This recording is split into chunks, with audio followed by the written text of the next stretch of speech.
আসসালামু আলাইকুম। কিতা করেন সবাই বালা নিয়ে? আশা করি সবাই বালা আছেন। আমিও বালা আছি আল্লাহর রহমতে।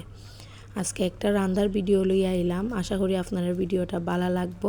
আমার ভিডিওটা যদি বালা লাগে পাশে থাকবেন আশা করি। তে আজকে রানমো আলু দিয়া মাগুর মাছ। এটা রানবা লাগি প্রথমে কড়াইয়ের মাঝে তেল দিলাইলাম। তেল দেওয়ার পরে দিলাইলাম রসুন বাটা। এখন দিলাইলাম পেঁয়াজ বাটা। রসুন আর পেঁয়াজটারে হালকা একটু ভাজার পরে বাকি মশলাগুলা দিলাইম। আশা করি ভিডিওটা সবার ভালো লাগবে। ভিডিওটা যদি ভালো লাগে লাইক কমেন্ট এবং শেয়ার করবেন। এখন বাকি মশলাগুলা দিলাইম হলুদ বাটা, মরিচ বাটা আর বাখরের গুঁড়া, শুদ্ধ ভাষায় হয় ধনে গুঁড়া। দেওয়ার পরে আমরা মরিচটা আর হলুদটা বাটা দিই, ভালো লাগে, টেস্টটা ভালায়। এরপরে দিলাইম পরিমাণ মতো লবণ। আমি মশলার আন্দাজ বারবার আমার প্রতিটা ভিডিওতে আমি কই আমি মশলার আন্দাজটা আপনারা কই না, কারণ যার যে রান্নার পরিমাণ আলাদা। সো আমি আপনারা এর লাগি মশলার পরিমাণটা হয় না, এটা যার যে রান্নার জন্য যাই দেবেন। আমি জাস্ট রান্না করি, আমার ভালো লাগে, এর লাগে আপনার সাথে শেয়ার করি, এটাই আর কিছু না। আমি কোনো রেসিপি শিখানি তাই না। আচ্ছা, আমি যে নর্মাল রান্নাগুলো রান্না করি এগুলো সবাই রান্না করে, সবাই পারে প্রায়। তাও আমার ভালো লাগে বিদায় আমি শেয়ার করার চেষ্টা করি। এখন মশলাটারে পানি দিলাইছি, দেওয়ার পরে এখন কিছুক্ষণ সময় কষাইমু মশলাটারে।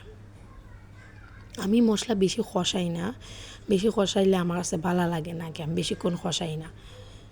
এরপরে আমরা মাগুর মাছ রান্না করবো। মাগুর মাছটা কিন্তু মানে আগুনও দিলে মাগুর মাছটা শক্ত হয়ে যায়। মাগুর মাছটা খুবই আস্তে আস্তে এবং লো ফ্লেমে রান্না লাগে, নাহলে মাগুর মাছটা সিদ্ধ হয় না।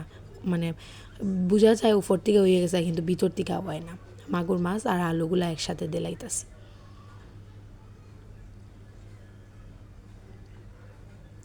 আজকে রান্নার মধ্যে আটটা আলাদা দেখবাইন, কারণ আমার মেয়ে করছিল রান্নার মধ্যে, মানে তার একটু ইচ্ছা হয়েছিল যে সে নাড়াচাড়া করবে রান্নার মধ্যে, আমি দেখাইয়া দিছি, তাই নাড়াচাড়া করছে।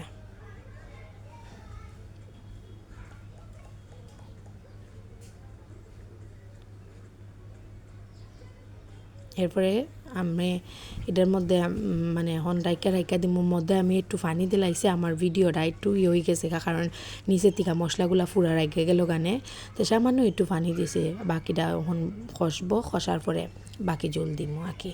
দেখুন পানি দেওয়ার পরে কত সুন্দর হয়েছে। অনিটা পুরাই সামান্য পানিটার মধ্যে মাগুর মাছটা ভালো মতো সিদ্ধ হইব। আমি রান্নাগুলা খুব সহজভাবে রান্নার চেষ্টা করি। আমার ভিডিওগুলো দেখলে আশা করি যারা নতুন এবং ব্যাচেলার ভাইয়েরা আছেন এরা লাগে খুবই সুবিধা হইব, কারণ আমার রান্নার মধ্যে কোনো খাফজাফ নাই। ব্যাচেলার ভাই বোনেরা খুব সুযোগ হইব, কারণ আমি খুব ঘরোয়া মশলা দিয়ে রান্না করি, আমি এক্সট্রা কোনো মশলা ইউজ করি না। দেখুন পানিটা দেওয়ার পরে পানি আর একটু বাইরেছে, মাছ আর আলুর থেকে বাইরেছে। এরপরে এই পানিটার উপরে আমি মাছ আর আলুটারে ভালো মতো কষাইম, যাতে এই পানিটার মধ্যে মাছ আর আলুটা সিদ্ধ হয়ে যায়। আমার চুলার আগুন কিন্তু খুবই লো ফ্লেম আছিল, যাতে মাছটা ভিতর থেকে সিদ্ধ হয়। দেখুন কত সুন্দর কষানির পরে মনে হইতেছে এখন খাইয়া লাই। তরকারিটা খুবই মজা হয়েছিল, আমার বাসার সবাই হয়েছে, তরকারিটা খুব মজা হয়েছে। আশা করি আপনারাও একবার ট্রাই করে দেখবেন, ভালো লাগবো। এটা খুবই সোজা রান্না, সবাই পারে। এখন জুল দিলাইতেছি, জুলটা একটু বেশি দিলাম আমি। এই পানিটা বাকি পানিটার মধ্যে মাছ হইব।